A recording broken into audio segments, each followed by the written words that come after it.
मित्रों नमस्कार। आपका स्वागत है। मित्रों आपको याद हो अभी सीएजी ने एक रिपोर्ट दी थी कि दिल्ली और द्वारका एक्सप्रेसवे है उसमें 29 किलोमीटर की जो स्ट्रेच है वो 250 किलोमीटर 250 करोड़ की बनी है। तो उन्होंने एक सवाल उठाया था कि ये प्रति किलोमीटर करीबन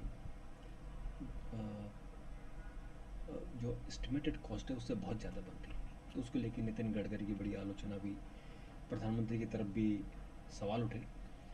और उसके बाद नितिन गडकरी बार बार अनऑफिशियल बात कर रहे थे, पर आज उन्होंने एक टीवी चैनल है जो आज तक, उसका कनक्लेव था, वहाँ उन्होंने बहुत खुल के बात की। और उन्होंने कहा कि ये इसकी बात हो रही कि 260 किलोमीटर की 29 किलोमीटर का जो रेंज बनाया है वो दरअसल 29 किलोमीटर नहीं है, उसको वो 8 लेन का है। तो 8 लेन को हम 29 से मल्टीप्लाई करेंगे तो करीबन करीबन 529 या 530 किलोमीटर के आसपास बनता है। तो 530 किलोमीटर है ये जो 260 करोड़ का, अभी 260 नहीं, वो 213 करोड़ रुपए का है। तो उनका कहना है कि ये जो कॉस्ट है बेसिकली उन्होंने 12% की बढ़ोतरी की है, इसमें कमी की है, बचत की है। तो उनसे पूछा गया कि फिर ये जो सीएजी ने रिपोर्ट क्यों दी है कि इसमें गड़बड़ हुई है, कुछ फाइनेंशियल अनियमितता हुई। तो उन्होंने कहा कि ऐसा कुछ नहीं है, क्योंकि जो सीएजी है वो अपना ऑडिट करता है और उस ऑडिट में वो जहाँ जहाँ उनको डाउट होते हैं वो क्वेश्चन उठाता है और उन क्वेश्चनों को फिर वो कंसर्न मिनिस्ट्री या डिपार्टमेंट को भेजता है। अब इसमें क्या हुआ कि जब ये सीएजी ने अपनी रिपोर्ट दी तो मिनिस्ट्री का जवाब नहीं आया या जवाब आने में लेट हो गया। तो इस बीच उन्होंने अपनी रिपोर्ट तैयार कर दी और रिपोर्ट सबमिट कर दी। ये सीएजी का रूटीन है। उसके बाद जब सरकार अपना जवाब देती है तो सीएजी फिर उन जो ऑब्जेक्शन है वहाँ उनका जवाब ऐड कर देती, तो मामला ख़त्म हो जाता है। तो यहाँ क्या हुआ कि इन्होंने गडकरी के मंत्रालय से, यानी सड़क परिवहन और राजमार्ग मंत्रालय है, वहाँ से पूरी कंफर्मेशन नहीं ली और शोर शराबा मचा दिया कि करप्शन हो गया। वो बार बार कहते हैं नितिन गडकरी कि वो लक्ष्मी पूजा नहीं करते हैं, हमने किसी से लक्ष्मी नहीं ली। और आज उन्होंने कहा कि अगर घोटाला कहीं निकल जाए, भ्रष्टाचार, तो वो राजनीति छोड़ देंगे।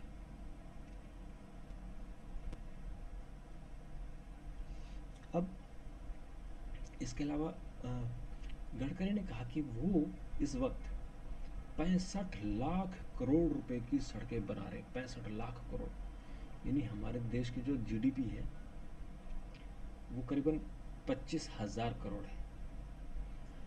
हमारी जो अ, अ, जो हमारा एनुअल बजट है साल भर का, इस साल तो प्रधानमंत्री ने बहुत ज़्यादा उसमें लोन लेने करके 45,000 करोड़, 45 लाख करोड़ कर दिया। तो 45 लाख करोड़ हमारा एनुअल बजट है। पिछले साल 30 लाख करोड़ था। और हमारी जो टोटल इकोनॉमी है, जो मैं कह रहा था, वो करीबन 3.5 ट्रिलियन डॉलर है। अभी 5 ट्रिलियन डॉलर नहीं हुई है, होने वाली है। अभी हम 5वें नंबर पर पहुंच गए और हम 30 नंबर पर थर्ड नंबर पहुंचने वाले हैं। तो जितना देश की, पूरे देश के जो बजट है उससे भी ज़्यादा 65 लाख करोड़ रुपए का काम नितिन गडकरी कर रहे हैं। और सारी दुनिया देख रही है कि किस तरह से वो इस तेज़ी से सड़कें बना रहे हैं। प्रतिदिन करीबन 32 किलोमीटर सड़क बन रही है, हाईवे 32 किलोमीटर। तो पूरी जो मोदी सरकार की दावे, जो दारों मदार है, वो नितिन गडकरी के कंधों पर है कि सड़कें, जितना जब लोग सड़कों पर चलते हैं, नेशनल हाईवे पर चलते हैं, एक्सप्रेस वे पर चलते हैं, तो लोग बहुत खुश होते हैं, कहते हैं कोई बात नहीं, पैसा जा रहा है, लेकिन सफ़र का भी आनंद आ रहा है और गाड़ी ट्रैफिक जाम में नहीं फंस रही, आप जल्दी से एक शहर से दूसरे शहर जा रहे हैं। तो वो सब बातें हैं। तो आज ये बहुत दिनों बाद उनका बयान आया और उस बयान में उनकी पीड़ा भी थी कि वो इतनी तेज़ी से काम कर रहे हैं, सड़क निर्माण कर रहे हैं, लोग अगर इस तरह से उन पर आरोप लगेगा भ्रष्टाचार का तो कोई भी आदमी फिर काम नहीं कर पाएगा। तो ये बात निश्चित तौर पर ये उपलब्धि है नितिन गडकरी कि वो काम कर रहे हैं और वो काम भी, जो सरकार का दबाव है उसके बावजूद वो काम कर रहे हैं, खुल के काम कर रहे हैं। तो आज इस बारे में चर्चा करना जरूरी था, क्योंकि आज नितिन गडकरी ने उसे इंडिया टुडे के कॉन्क्लेव में उन्होंने बोला और पहली बार उन्होंने स्पष्टीकरण दिया कि ऐसा उनके राज्य में भ्रष्टाचार नहीं हो सकता है। उसके अलावा मित्रों, आज बेंगलोर में G20 की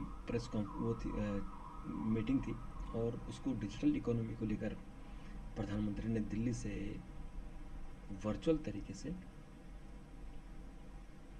G20 कॉन्फ्रेंस को संबोधित किया और उन्होंने कहा कि विविधता के साथ भारत समाधान के लिए एक आदर्श प्रयोगशाला है और डिजिटल सार्वजनिक बुनियादी ढांचा वैश्विक चुनौतियों के लिए व्यवहार्य, सुरक्षित और समावेशी होना चाहिए।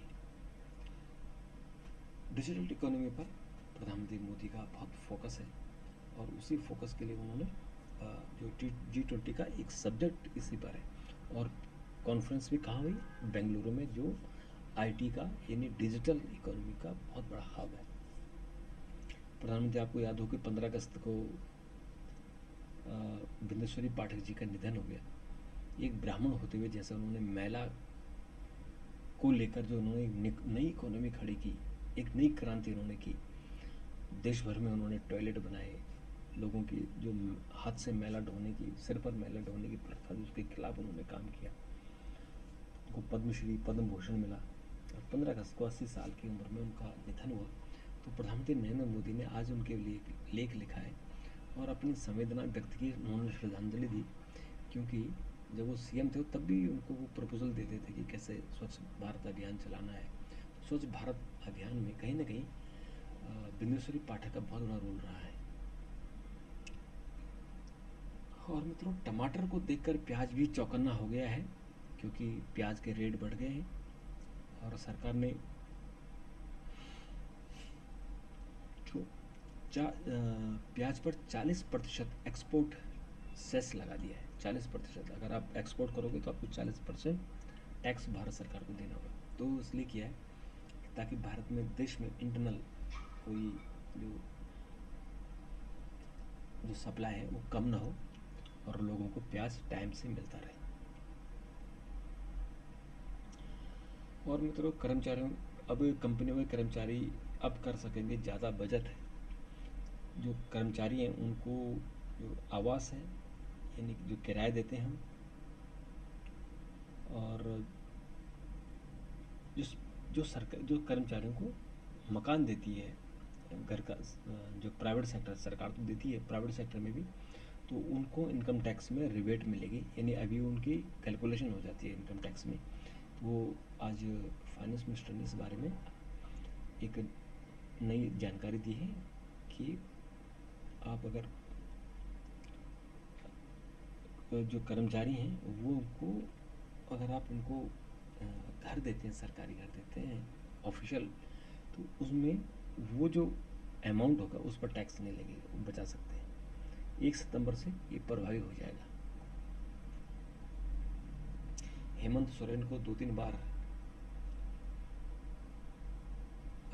ईडी बुला चुकी है, लेकिन वो नहीं आ रहे। अब फिर उनको नोटिस भेजा है कि वो शामिल हो। अगर वो नहीं होगा तो फिर कहना हो कि फिर उनको पुलिस जो है पकड़ के ले आएगी।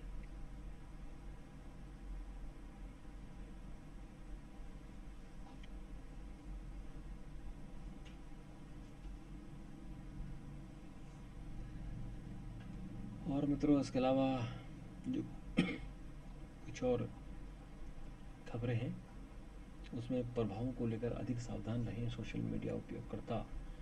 सुप्रीम कोर्ट ने कहा कि जो सोशल मीडिया पर उपयोग करता है वो उसका क्या उसका इम्पैक्ट पड़ेगा, इस बारे में आप ध्यान रखें, क्योंकि आप कभी भी ऐसा पोस्ट डाल देते हैं जिससे प्रॉब्लम हो जाती है। तो सुप्रीम कोर्ट का ये कहना, ये बड़ी बात है। मुफ्त बिजली, स्वास्थ्य सुविधा समेत 10 गारंटी केजरीवाल ने दी है रायपुर में। छत्तीसगढ़ के चुनाव की तैयारी में जुट गए हैं और उन्होंने 10 गारंटी अपनी दे डाली। जैसे कांग्रेस ने 5 गारंटी कर्नाटक में दी थी और चुनाव जीत गए, अभी छत्तीसगढ़ चले गए। कर्नाटक में तो उनको कुछ नहीं मिला, लेकिन अभी कर्नाटक में जाकर देखते हैं वहाँ क्या काम करते हैं।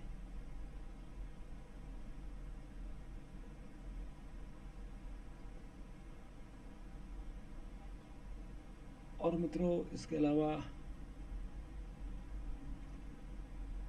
कनाडा के जंगलों में आग लगी है और लोग अब अपना ठिकाना बदल रहे हैं, छोड़ रहे हैं, और ये बड़ी घटना है। इमरान खान की पत्नी बुशरा ने कहा कि इमरान खान को जहर दिया जा सकता है। कर्नाटक मंदिरों को धर्म देने पर रोक लगने वाला परिपत्र वापस हो गया। ये तो गलत बात है।